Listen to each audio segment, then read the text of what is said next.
श्री स्वामी समर्थ. माझ्या या नवीन व्हिडिओमध्ये पुन्हा तुमचं मनापासून स्वागत आहे. आज आपण बघणार आहोत 2024 महाशिवरात्री कधी आहे, तारीख व पूजाविधी संपूर्ण माहिती 8 मार्च की 9 मार्च.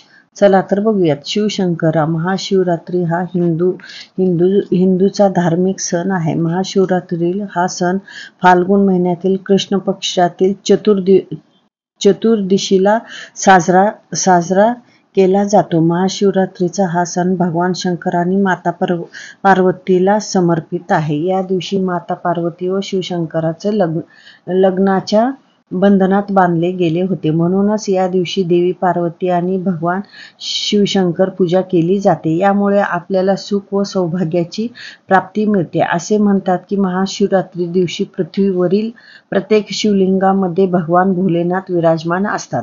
त्यामुळे महाशिवरात्री दिवशी केलेले शिव भगवानांची पूजा अनेक पटीने लाभ देते. तर पंचांगाप्रमाणे वार शुक्रवार दिनांक 8 मार्च 2024 रोजी महाशिवरात्री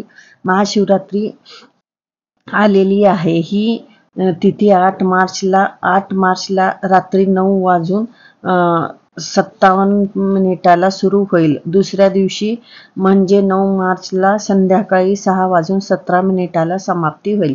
प्रदोष काळात भगवान शिवांच्या उपासनेत जास्त महत्त्व असल्याचे महाशिवरात्रीचा हा उत्सव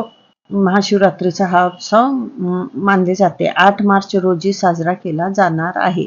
अनेक ठिकाणी निश्चित काळ शिवपूजन केले जाते. निश्चित काळ हा 8 मार्च रोजी शुक्रवारी उत्तर रात्री 12:25 ते उत्तर रात्री 1:13 पर्यंत असणार आहे.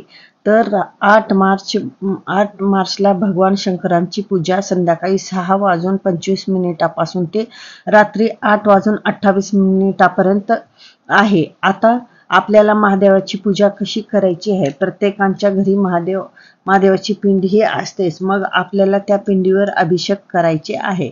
ओम नमः शिवाय असे म्हणत आपल्याला अभिषेक करायचा आहे. अगोदर पाण्याने करा, मग नंतर पंचामृताने करा. दूध, दही, साखर, तूप, मध असे घेऊन पंचामृताने करा. मग नंतर स्वच्छ पाण्याने परत स्वच्छ करून घ्यावं. आपल्या देवघरामध्ये एखाद्या चौरंगावर छोटेसे चौरंग घ्यावं. तुमच्याकडे जागा असेल तर मोठी पण घेतली तरी चालते. त्यावरती पांढरे वस्त्र घालावं. त्यावरती महादेवाची पिंडी ठेवा. पिंडीवरती विभूती लावा व पांढऱ्या अक्षदा वाहा आणि अक्षदा ते पांढरेच वाहा आणि वस्त्रमाळ हे शिवलिंगावर अर्पण करा. आणि या दिवशी धतुऱ्याचे फूल अर्पण करा. तसेच बेलाचे पान अर्पण करा. जर तुमच्याकडे 108 बेलाचे पाने असतील तर ते अर्पण करा व पांढरे फूल अर्पण करा आणि दूध साखरेचा नैवेद्य दाखवा. या दिवशी शिवलीला अमृत मध्ये जो 11वा अध्याय आहे तो रुद्र अध्याय म्हणून ओळखला जातो. या अध्यायाचे पठण करा व तुमच्या ज्या काही मनोकामना आहेत ते भगवान शंकरांपुढे म्हणा.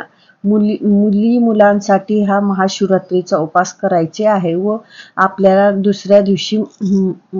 दुसऱ्या दिवशी म्हणजे 9 मार्चला हा उपास सोडायचा असते व उत्तर पूजा करा.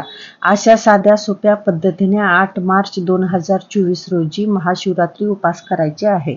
ओम नमो शंभो शंकरा. ओम नमो शिवाय. श्री स्वामी समर्थ.